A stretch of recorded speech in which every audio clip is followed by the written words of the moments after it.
औज़ुबिल्लाहि मिनश्शैतानिर्रजीम बिस्मिल्लाहिर्रहमानिर्रहीम रब्बिश्रहली सदरी वयस्सिरली अमरी वहलुल उक़दतम मिन लिसानी वयफ़क़हू क़ौली। स्टेज पर मौजूद इस शहर के महानुभाव जो कि अब कम ही बचे हैं और इस महफ़िल में मौजूद मेहमान, अस्सलामु अलैकुम व आदाब। आज जब मैं अहमदाबाद एयरपोर्ट पे उतरा तो गुजरात की जो हवा है बड़ी साफ़ सुथरी, बादल, हवाएं चल रही हैं, बारिश हो रही है। इस हॉल में आज इतने पटाखे फूटे कि दिल्ली जैसा महसूस होने लगा, मतलब लगा कि मैं दिल्ली में ही मौजूद हूँ। यहाँ पे जो स्पीकर्स अब से पहले बोल करके गए और आप लोगों ने जिस तरीके से उसको सुना, ये एक बहुत ही काबिल कद्र चीज़ है। अलबत्ता मैं बच्चों के लिए एक कहानी कहना चाहता हूँ और मैं चाहता हूँ कि उस कहानी से मैं बच्चों की माँओं के साथ भी कनेक्ट करूँ। देखिए, ये जो कोऑपरेटिव बनी है यूनिक राहत, ये पहली कोऑपरेटिव नहीं है हिंदुस्तान की। ये कोई अनोखी चीज़ नहीं है जो यहाँ पे होने जा रही है। ये हिंदुस्तान में जो एक बड़ी पहल चल रही है, ये उसकी एक कड़ी है। हाँ, इस कड़ी को लेकर के आगे चलने की जिम्मेदारी जिन लोगों ने उठाई है, ये तभी कामयाब हो सकता है जबकि इसको लीड करने के लिए आगे आने वाली नस्ल को तैयार किया जाए। और ये कोशिश बहुत छोटी कोशिश भी नहीं है। एक दफ़ा जंगल में आग लगी हुई थी, बहुत सारे जानवर उस जंगल में रहते थे। कुछ जानवर आग को बुझाने की कोशिश कर रहे थे, कुछ जानवर भाग रहे थे। उसमें से एक चिड़िया थी जो अपने चोंच में पानी भर भर के ला करके उस आग के ऊपर डाल रही थी। तो वो जानवर जो तमाशा देख रहे थे, उन्होंने पूछा कि ए चिड़िया, तेरी इस कोशिश से क्या फ़ायदा होने वाला है? चिड़िया ने कहा कि जब तारीख़ लिखी जाएगी, जब हिस्ट्री लिखी जाएगी, तो मेरा नाम चंद कोशिश करने वाले लोगों में होगा, मेरा नाम आग बुझाने वाले लोगों में होगा। ये जो कोशिश इम्तियाज़ साहब और उनकी टीम ने की है, इस टीम की इस कोशिश की हौसला अफजाई करने की जिम्मेदारी और इस इदारे को प्रोटेक्ट करने की जिम्मेदारी ये हम तमाम लोगों पर है। क्योंकि हज़ारों साल नरगिस अपनी बेनूरी पे रोती है, बड़ी मुश्किल से होता है चमन में दीदावर पैदा। एक दूसरी बात जो मैं आप लोगों से करना चाहता हूँ वो ये कि अभी संजय रावल साहब गुफ्तगू कर रहे थे, उन्होंने बड़ी सबक आमोज़ बातें की और उस सबक आमोज़ गुफ्तगू पर ये पूरा हॉल जो है वो हंस रहा था।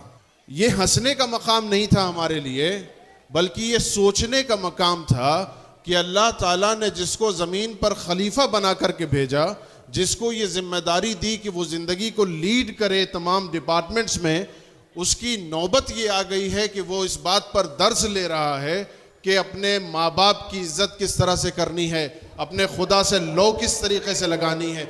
ये हरगिज़ हमारे लिए हंसने का मकाम नहीं था, ये सबक लेने का मकाम था और ये सोचने का मकाम था कि हम ज़िंदगी में कहाँ पर पहुँच गए हैं। जो मंशूर हमें ज़िंदगी के अंदर दिया गया था, उसमें हमारा कंट्रीब्यूशन क्या है।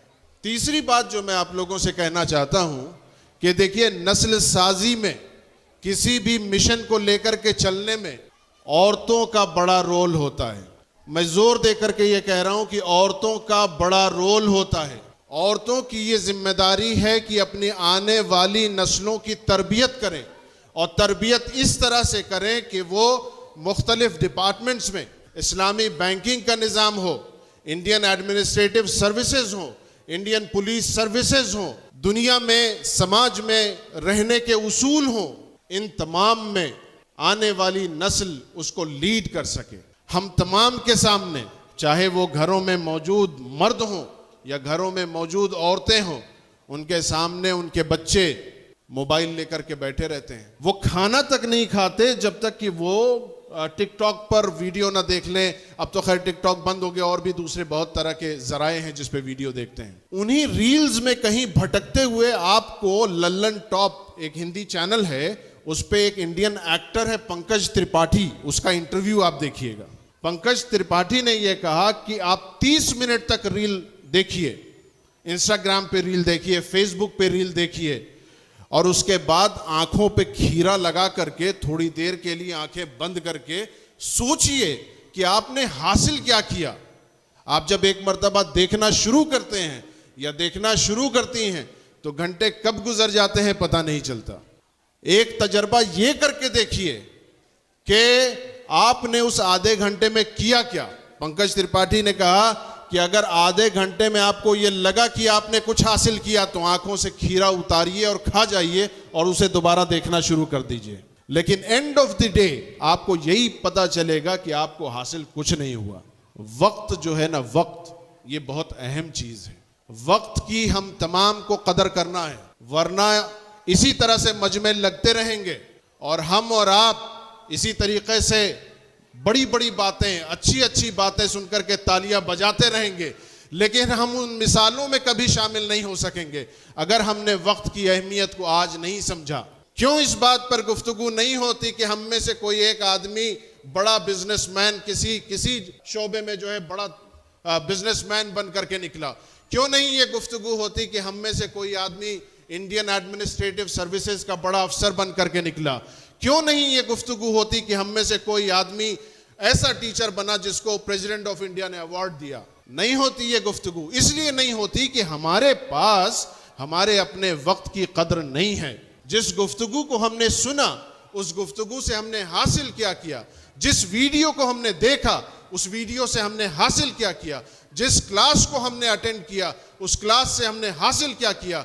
जिस डिग्री को हमने हासिल किया, वो डिग्री जिंदगी में हमारे किस काम की है? जब तक हमने इन चीजों पर नजर नहीं डाली, हम मिसाल कभी नहीं बनेंगे, हम सिर्फ ताली बजाने वाले ही बनते रहेंगे। तीसरी अहम बात जो मैं आपसे करना चाहता हूं, आज का जो प्रोग्राम था, ये प्रोग्राम यूनिक राहत इंडिया कोऑपरेटिव क्रेडिट सोसाइटी के इनॉग्रेशन का था। आप तमाम की ये जिम्मेदारी थी, जो भी लोग बच गए हैं उन तमाम लोगों की ये जिम्मेदारी थी और आगे भी ये जिम्मेदारी है कि समझे कि ये कोऑपरेटिव क्या है। आप यहां आए हैं, अपनी जो है डिपॉजिट यहां जमा रखेंगे, आप यहां से कर्ज हासिल करेंगे। ये जानना आपकी जिम्मेदारी थी आज के प्रोग्राम में कि ये कोऑपरेटिव आपके यहां करने क्या जा रही है। जब आप नहीं समझते हैं, जब आप नहीं जानते हैं, जब आप जानने की कोशिश नहीं करते हैं, तभी आपके साथ जो है वो उस तरह की मिसालें बनती है जिनको आप फ्रॉड कहते हैं। क्योंकि जब वक्त था तब आपने जानने की कोशिश नहीं की कि देखिए, इंटरेस्ट फ्री या बिला सूदी पर बड़े उससे गुफ्तगू हुई। इंटरेस्ट फ्री और बिला सूदी की जो गुफ्तगू है ये अमूमन कंफ्यूजन पैदा करती है। कंफ्यूजन ये पैदा करती है कि ये जो इंटरेस्ट फ्री इदारे हैं या बिला सूदी इदारे हैं, ये मुफ्त वाले इदारे हैं। हरगिज ऐसा नहीं है। अल्लाह ताला ने जहां ये फरमाया कि वअहल्लल्लाहुल बैअ व हर्रमर रिबा, वहीं ये भी फरमाया कि वयमहकुल्लाहुर रिबा व युर्बिस सदक़ात। यानी ऐसे लोग जो आपकी मदद के ज़रूरतमंद हैं, समाज के ऐसे लोग जो बहुत कमज़ोर और नादार लोग हैं, उन लोगों को आप अपने ज़कात और अतियात और सदक़ात से मदद करिए। लेकिन जब आप तिजारत की बात करते हैं, यानी सूद के अगेंस्ट आप बिजनेस की बात करते हैं, ट्रेड की बात करते हैं, तब आपकी ये जिम्मेदारी होती है कि उन ट्रांजैक्शंस को ट्रेड्स के उसूलों पर करें। और ट्रेड्स के उसूल में एक कॉस्ट होती है। आप कोई चीज़ रेंट पे लेते हैं तो आपको किराया अदा करना पड़ता है। आप दुकान से कोई चीज़ खरीदते हैं तो उस पर आपको मुनाफा अदा करना होता है। किसी से आप सर्विस लेते हैं तो उस पर सर्विस चार्ज अदा करना होता है। बिजनेस के लिए इन्वेस्टमेंट लेते हैं तो प्रॉफिट एंड लॉस को शेयर करना होता है। ये बिजनेस के उसूल हैं। जो इदारा है बिलासूदी, ये इन बिलासूदी उसूलों पर ही चलेगा। छठी बात जो मैं आपके सामने करना चाहता हूं वो ये है कि जैसा कि मैंने अपनी गुफ्तगू के शुरू में भी कहा कि ये पहली कोशिश नहीं है। हिंदुस्तान में 13 मुख्तलिफ रियासतों में 13 स्टेट्स में इस तरह की 106 ब्रांचेस काम कर रही हैं। उन 106 ब्रांचेस में 3 लाख से ज्यादा फैमिलीज हैं जो जुड़ी हुई हैं और तकरीबन 438 करोड़ का कर्ज जो है वो एक साल में तकसीम किया जाता है, जो कि हर साल 30% के रेशियो से बढ़ रहा है। इस सिस्टम को चलाने के लिए जो जिम्मेदारी सहूलत ने ली है वो ये है कि हम यूनिक राहत इंडिया की निगरानी करें, उनको ट्रेनिंग दें उनको सपोर्ट दें ताकि वो मुनासिब तरीके से काम करते रहें, लेकिन इससे जो मकामी लोग हैं उनकी जिम्मेदारी ख़त्म नहीं हो जाती है। आखिरी बात मैं उस पर फिर से जोर दे करके ये कहता हूं कि देखिए, इस इदारे को नई ऊंचाइयों पर लेकर के जाना है। इस इदारे को बोताड के लिए एक मिसाल बना देना है। इस इदारे को गुजरात के लिए एक मिसाल बना देना है। लेकिन वो मिसाल बनाने के लिए हम सबको मिलकर के कोशिश करनी होगी। वो कोशिश किस तरह से होगी? वो कोशिश इस तरह होगी कि अच्छे अफराद तैयार किए जाएं। वो कोशिश इस तरह होगी, यूनिक राहत की जो सर्विसेज हैं उसमें शामिल हुआ जाए, यूनिक राहत से सवाल पूछे जाएं ताकि इसकी एक्टिविटीज़ अपने सही तौर और तरीके पर चलती रहे। और आखिरी बात मैं अपनी माँ और बहनों से एक बार फिर से दोहराता हूँ कि देखिए, ये जिम्मेदारी आपकी है कि बोताड का नाम हिंदुस्तान में हो, बोताड के बेटे का नाम और बेटियों का नाम हिंदुस्तान में हो। ये जिम्मेदारी आपकी है। आपकी ये जिम्मेदारी है कि उसकी निगरानी करें कि अगर वो तालीम हासिल कर रहा है तो सही तरीके से तालीम हासिल कर रहा है या नहीं।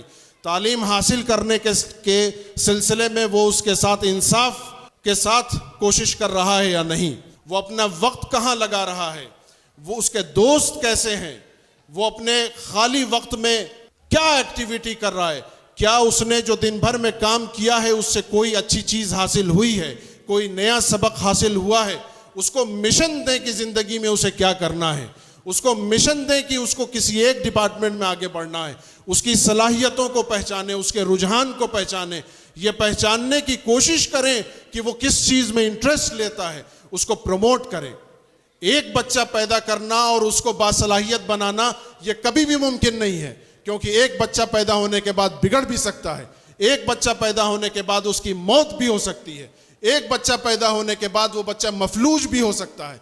एक बच्चा पैदा होने के बाद वो जहनी तौर पर माजूर भी हो सकता है। औलाद पैदा करना, सालेह औलाद पैदा करना, ऐसी औलाद पैदा करना जो समाज के लिए मुफीद हो, ऐसी औलाद पैदा करना जो समाज के काम आ सके, ऐसी औलाद पैदा करना जो समाज में इस्लाह बर्पा कर दे, जो समाज में इनकलाब पैदा कर दे, वो आपकी जिम्मेदारी है। और उसके लिए तरबियत ही एक तरीका है जिसको आपको इंश्योर करना है। ये चंद बातें थी जो मैं आपके सामने रखना चाहता था, आपके सामने कहना चाहता था। और जो भी गुफ्तगू मैंने आज सुनी थी उसके बैकग्राउंड में ये मेरी जिम्मेदारी थी कि मैं उस पर भी कुछ तबसरा करूं। बहुत बहुत शुक्रिया। अस्सलाम वालेकुम।